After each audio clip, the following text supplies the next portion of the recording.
Llegó el momento de dialogar, de decir las cosas claras, tal y como son. Esto es Desde Mérida, un programa para platicar de temas sociales, políticos y económicos que interesan a nuestra ciudad, a nuestro estado y al país. Noticieros Cadena Raza presenta Desde Mérida con Bernardo Gladys y Rodrigo Menéndez. Desde Mérida, comenzamos. Ya estamos de regreso desde Mérida, nos acompaña Nicolás Madau Arboem, él es presidente del CSE Yucatán y de Coparmex. O sea, ahorita platicábamos del cabildeo que hay que realizar con los diputados federales. Correcto. Sí. Rodrigo, tú comentabas que hay que exigirles. Yo creo que primero hay que sensibilizarlos, ¿no? Exigirles que escuchen, ¿sí? Luego sensibilizarles de la problemática y tres, que bueno, como representantes nuestros en el Congreso, ¿sí?, voten a favor de lo que conviene en Yucatán. Claro, ellos podrían decir, conviene que apoyemos al Seguro Social, y conviene este, conviene el otro. O sea, en ese sentido, sí, el trabajo de cabildeo a convencerlos sería importantísimo. El tema aquí es si la agenda es la del partido o es la agenda del ciudadano, o el interés del ciudadano. Y ahí es donde siempre nos entrampamos, ¿no? En el sentido de decir, oye, se me hace muy raro de que todos, o sea, de los partidos voten en bloque, o sea, es muy difícil que entre 500 gentes nadie tenga una opinión diferente o nadie pueda independientemente votar de una manera u otra. O sea, esa es la parte que no es creíble, ¿no? Bueno, lo que pasa es que México es un sistema de partidos, ahí sí que, si hasta para que seas votado tienes que postularte por medio de un partido. Bueno, ahorita ya no, pero... Sí, pero entonces en las elecciones nos deben de decir, yo voy a hacer lo que mi partido me diga. Claro. No, yo voy a hacer lo que los ciudadanos necesitan. ¿No lo dicen en la elección? No creo que lo digan. Cuando menos claramente, ¿no?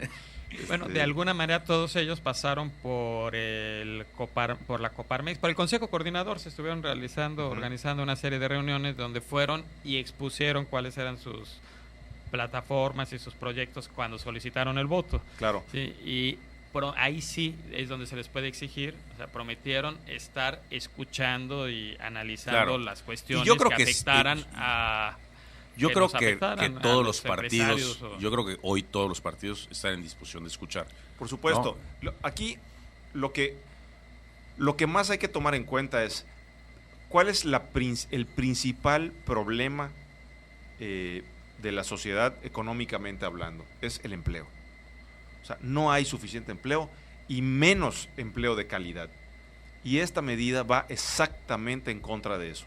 Entonces, no puede ser que acabando de pasar las campañas estemos todos sensibilizados de que lo que hay que tener es trabajo para la gente y pasemos medidas que van exactamente en el sentido contrario. Respecto a otros países, Nicolás, ¿cómo pagamos impuestos los mexicanos? ¿Más, menos? Pues te voy a decir una cosa, ¿qué mexicanos? Los que pagamos impuestos. Pues, claro. Porque no todos los mexicanos pagamos impuestos, esa es parte del problema. Te voy a dar el ejemplo de Yucatán. En Yucatán tenemos en el Seguro Social, aquí tengo el dato, tenemos aproximadamente 320,000 trabajadores que cotizan en el Seguro Social. Se calcula que cuando menos hay otros 300,000, parte de la población económicamente activa, que no lo hacen. Entonces, tenemos, 256,000 trabajadores y son casi 17,000 patrones. Pero hay cuando menos otro tanto igual de trabajadores, cuando menos. Y de patrones. Y a nivel país estamos igual. Okay. Hay 14 millones de trabajadores. Entonces, 14 millones de gentes mantienen al resto del país 14, con Seguro Social. Sí. Entonces, tú me dices, oye, ¿cuánto pagamos? Pues sí pagamos, lo que pasa es que no pagamos todos. Y esa es parte del tema integral que hablábamos antes del corte, ¿no? El decir, oye, ¿por qué en lugar de ponernos creativos de cómo fiscalizamos y hacemos que pague, aunque sea poco, pero que pague el que hoy no paga nada, en lugar de seguirle cargando la mano al que ya paga, digamos, que ya no puede pagar más? ¿Cómo ampliar la base gravable? Bueno, ahí sí tendríamos que ver desde el punto de vista legal con Hacienda y con la gente del Seguro Social esquemas en donde se pueda captar no se pueda captar ingreso, ¿no? Porque lo que sí se ha hecho, pues algunas de las medidas son la del dinero en efectivo en las empresas, digo, no en las empresas, para depositar en el banco, que no puede ser más de determinado monto y demás. Mira, yo creo, Rodrigo, además, y esto inclusive platicábamos con el senador Penchina, yo creo que va a ser inevitable, si en este país queremos lograr los planes que tenemos y los objetivos que tenemos, vamos a tener que empezar a gravar más el consumo que gravar el ingreso y la producción. Y eso significa el tabú del IVA generalizado. Claro. Alimentos y medicinas. Necesaria, o sea, como principio económico, y yo sé que esto no es popular, la gente dice qué barbaridad, vas a afectar al trabajador, puede tener costos de corto plazo, pero si este país quiere salir adelante y quiere captar a los niveles que otros países desarrollados captan y generar, o sea, esto es como una curva de aprendizaje. Primero caes un poquito para luego elevarte y estar por encima de donde estabas. Vamos a tener que grabar el consumo. Nosotros creemos que es inevitable y es un trago amargo que vamos a tener que pasar tarde o temprano. Y que mejor que lo hagan, y lo digo de verdad, que lo hagan de una vez para que cuando lleguen las elecciones, porque ese es el problema. Los que lo aprueben los que no lo aprueben van a decir, no hombre, ya viste, te subieron el impuesto, etcétera, aunque sepan ellos mismos que tienen que subirlo. Digamos, le van a cargar el costo político al de enfrente. La diferencia entre el político y el estadista es esta, ¿no? ¿Quién asume los costos políticos de lo que se tiene que hacer para que en el mediano y largo plazo el país tenga lo que tiene que tener, ¿no? ¿Hay suficiente crédito a la micro y mediana empresa, Nicolás? Definitivamente no. Creo que es uno de los temas que estructuralmente este país no tiene.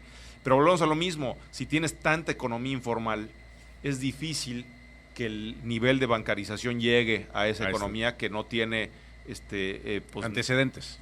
O esquemas legales donde se le pueda dar certidumbre al financiero. Y no hablamos solo de bancos, tú ves en otras partes del mundo. Por eso han aumentado las casas de empeños, por supuesto. Todo ese tipo de cosas. Simplemente vuelvo al tema de la realidad económica, que es como la física.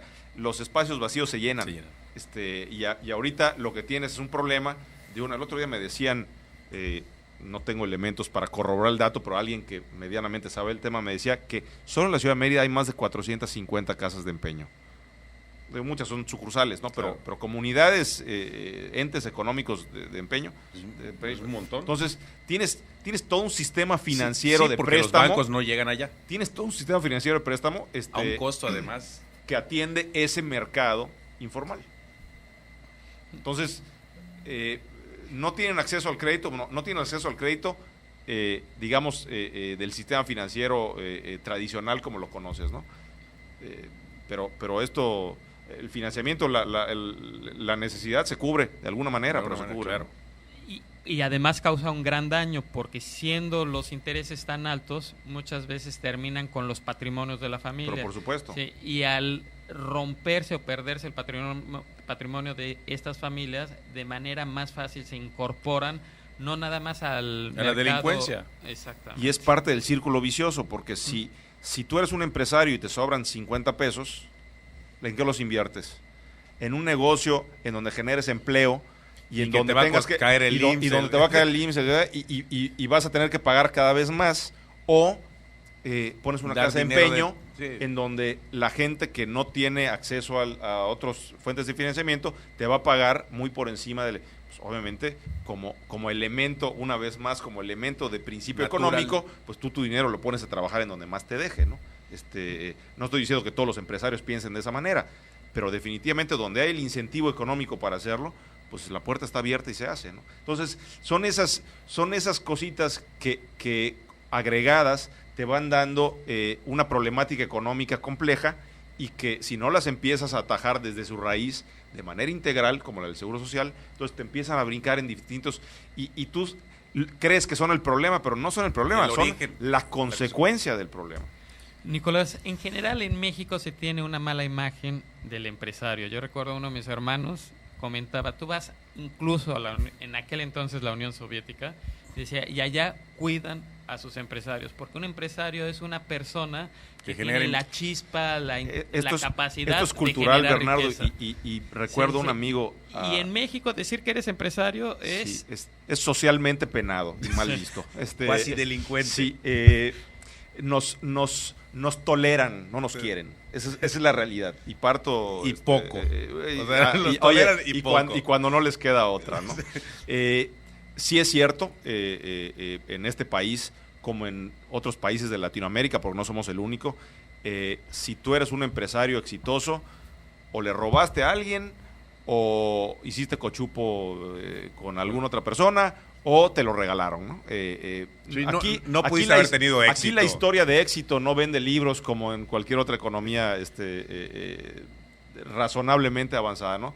Y sí es un tema cultural en donde lo decía, te digo, un amigo, David Koncevic, que es consultor, decía, en Latinoamérica, si no cambiamos esta cultura en donde el capitalismo no es parte integral de nuestro ser, difícilmente vamos a poder tener una visión empresarial de resultados, de esfuerzo, de trabajo, y tan es así que pues ve lo que sucede cuando cruzan la frontera. Claro. Se vuelven empresarios y trabajadores y no es que se vuelvan, es que el entorno les da las condiciones, claro, para salir adelante, ¿no? Y eso es lo que nosotros debemos de exigir a nuestras autoridades, ¿no? Su obligación primera no es crear empleos, sino generar el entorno. Ese entorno, esas condiciones. Y ahí es donde decimos, oye, yo tengo que levantar la voz porque estoy viendo que lo que estás haciendo es pegarnos un tiro en el pie.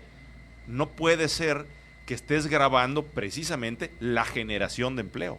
Si de lo que se trata es de que la gente gane más, no de que le quitemos más bien impuestos.